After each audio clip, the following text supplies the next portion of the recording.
in terms of Visma today, right? I think somebody. I mean, did they listen to our show when yesterday you said, they should do something that they haven't tried yet, which is basically do nothing. That's what they did. They did, but there was no end result for doing that. I kind of feel like that worked had they won the stage, and the stage was within touching distance. Oh yeah.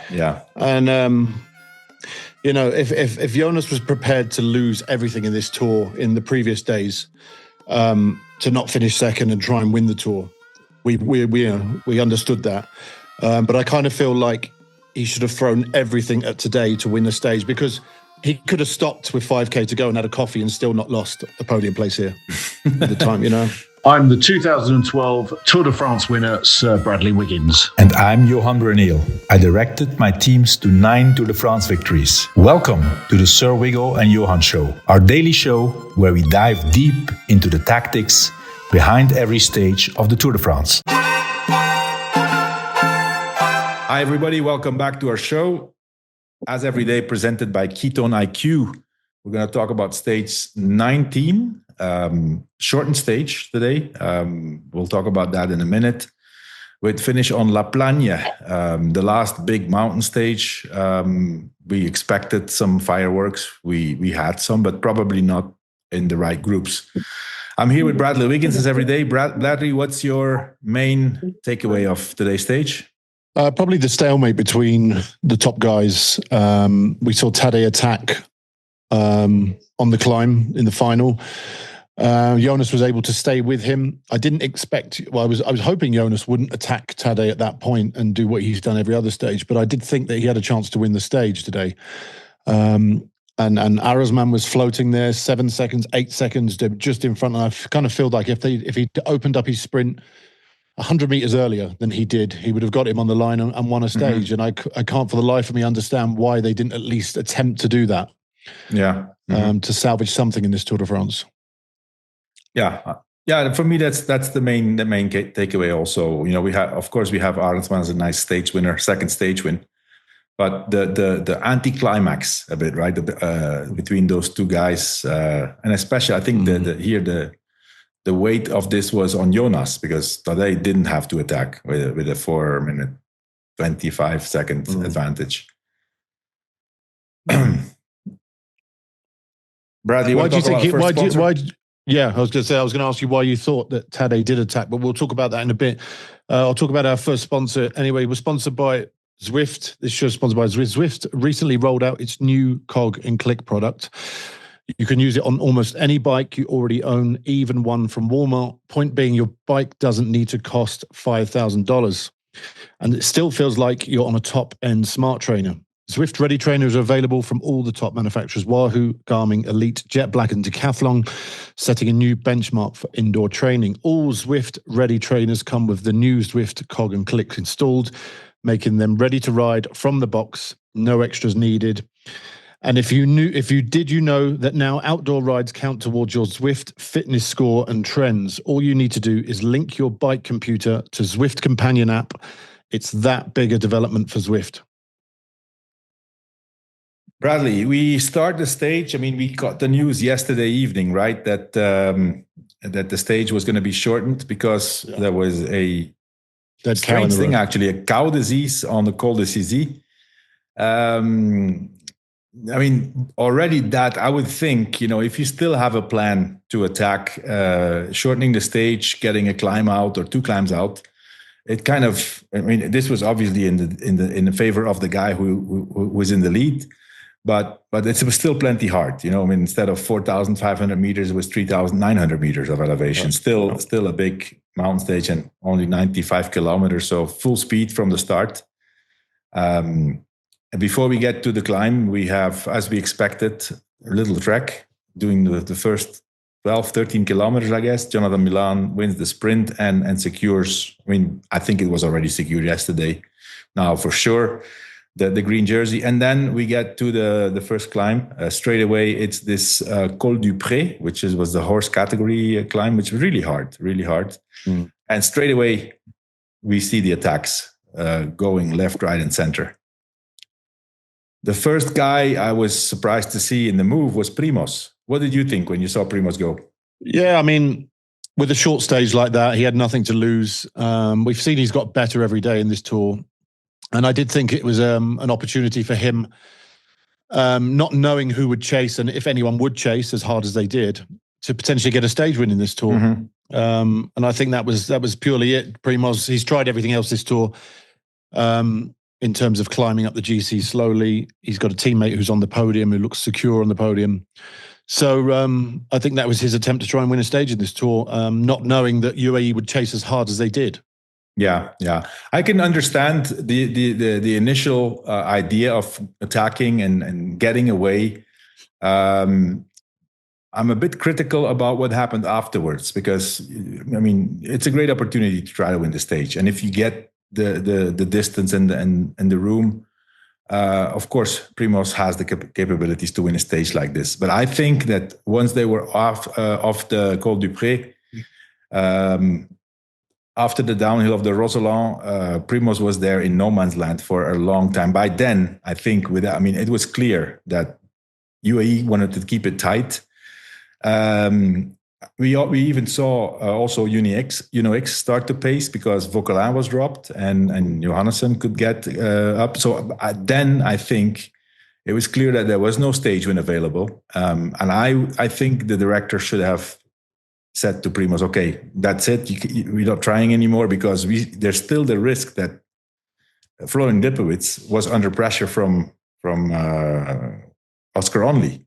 And I think they should have called him back. Not spend, at least be there in the first part of La Plagne.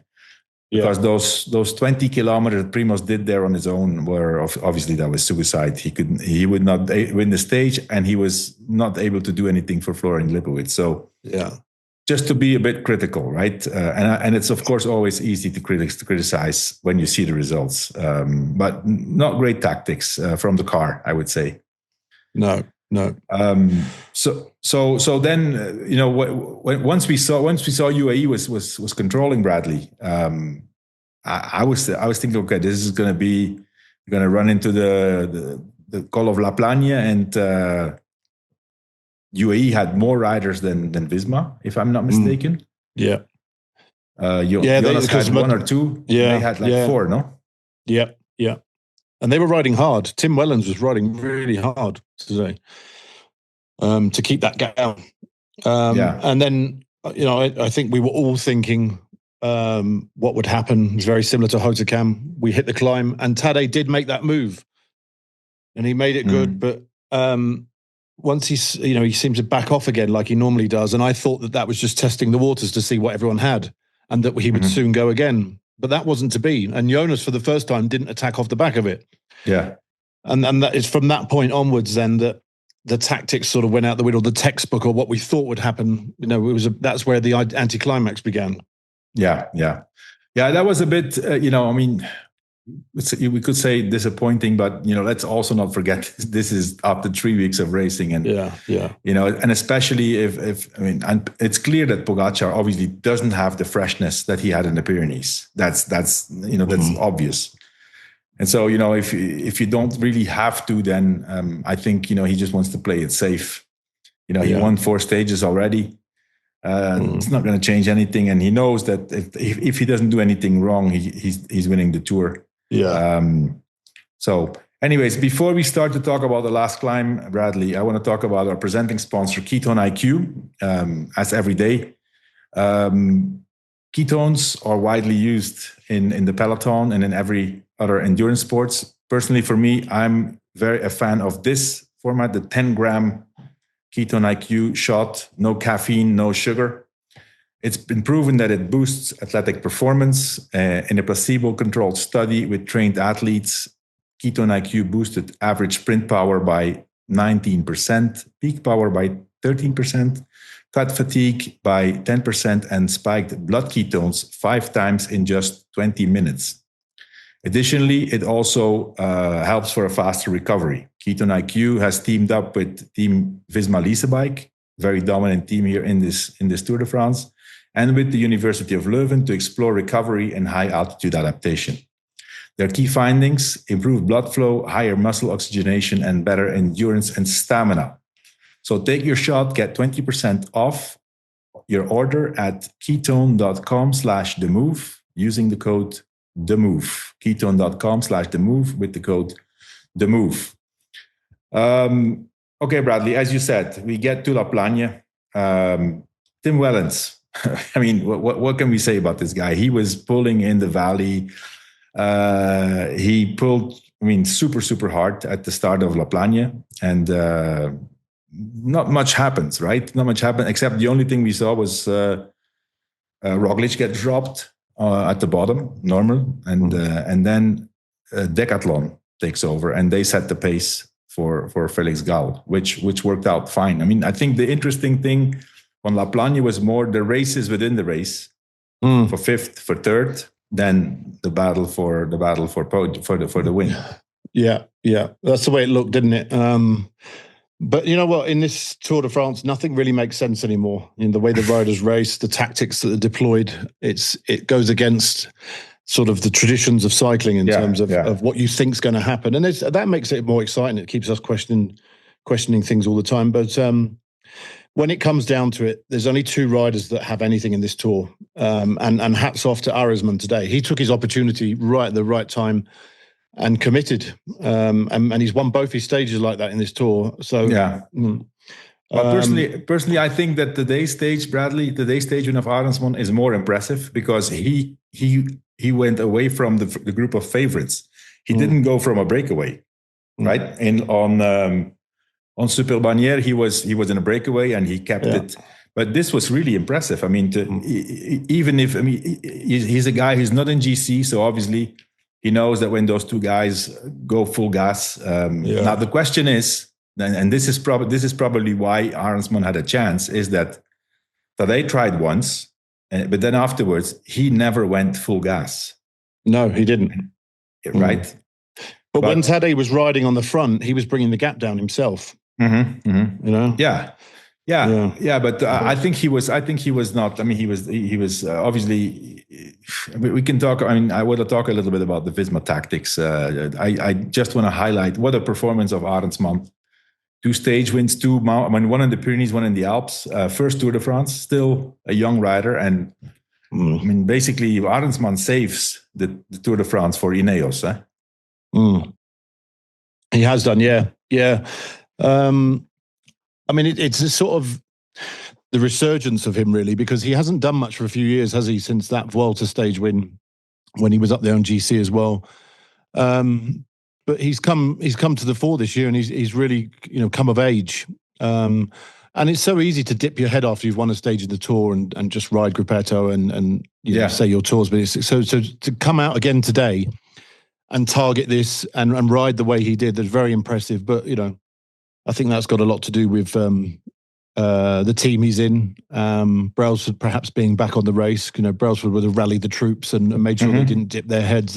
We spoke about them the other day when they were riding on the front, and we couldn't understand why they were doing that, but they were always looking to perform a role of some sort and play a part in the race, and they've done that. They've come away with 2 stage wins.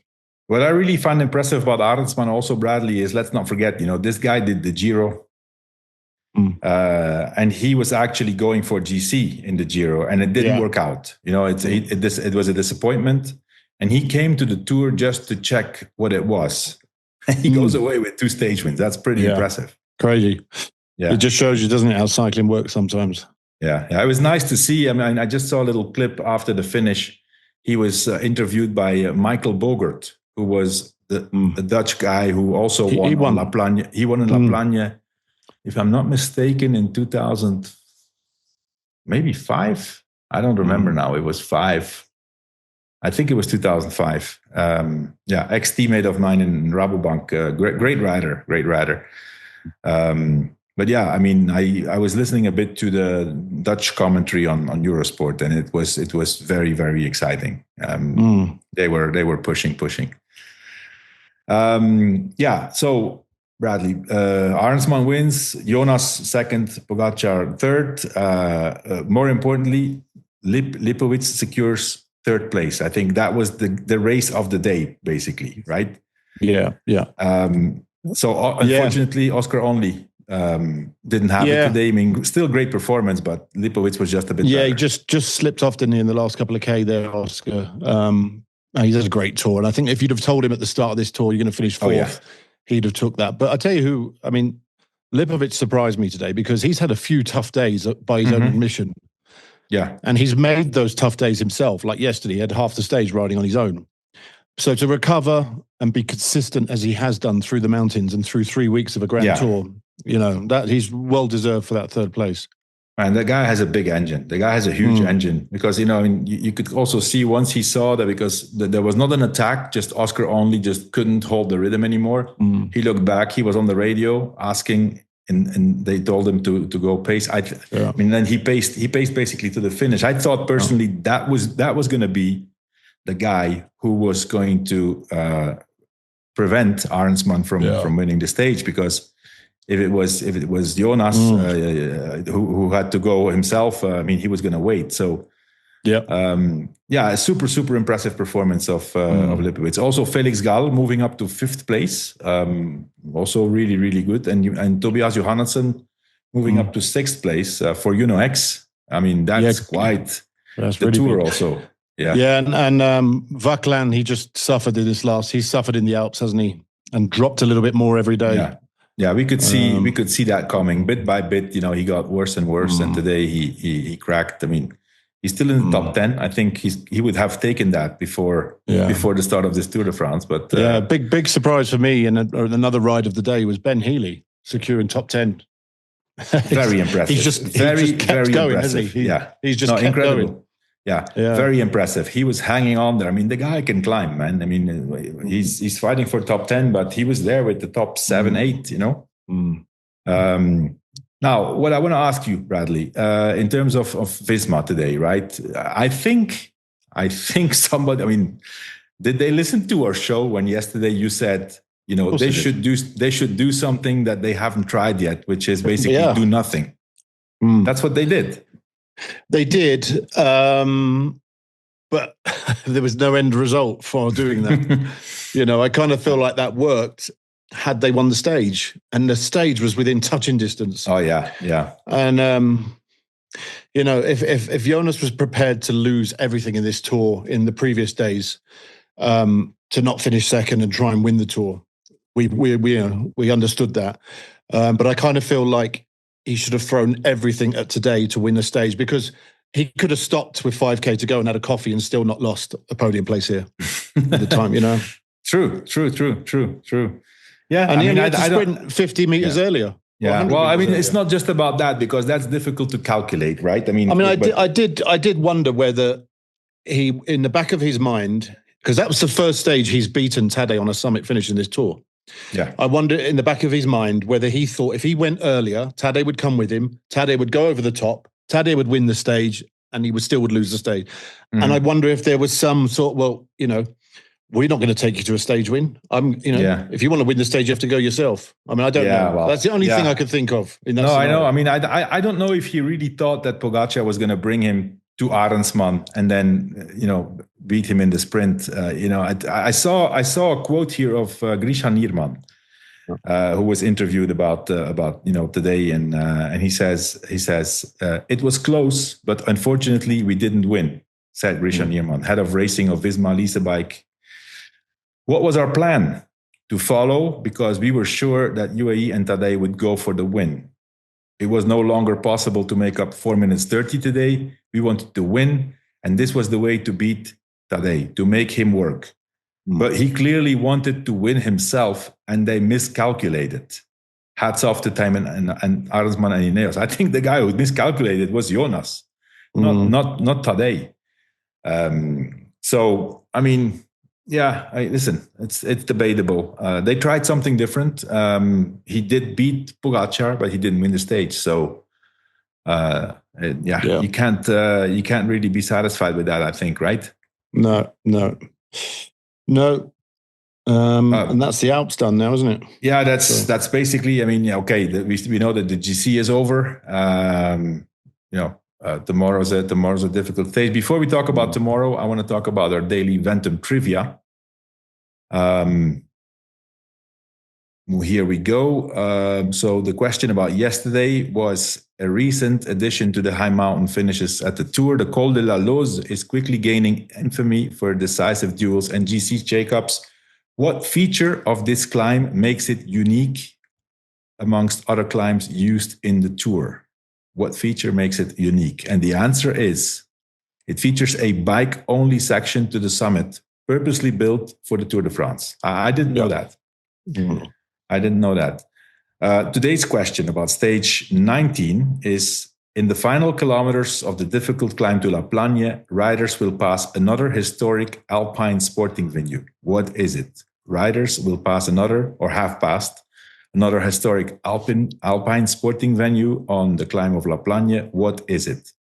Send your best guess to ventumracing.com/the move, and you enter into this year's grand prize contest, $5,000 of store credit towards any Ventum bike you want to buy. You don't want to wait until the end, until Sunday. There's still a standing offer discount running.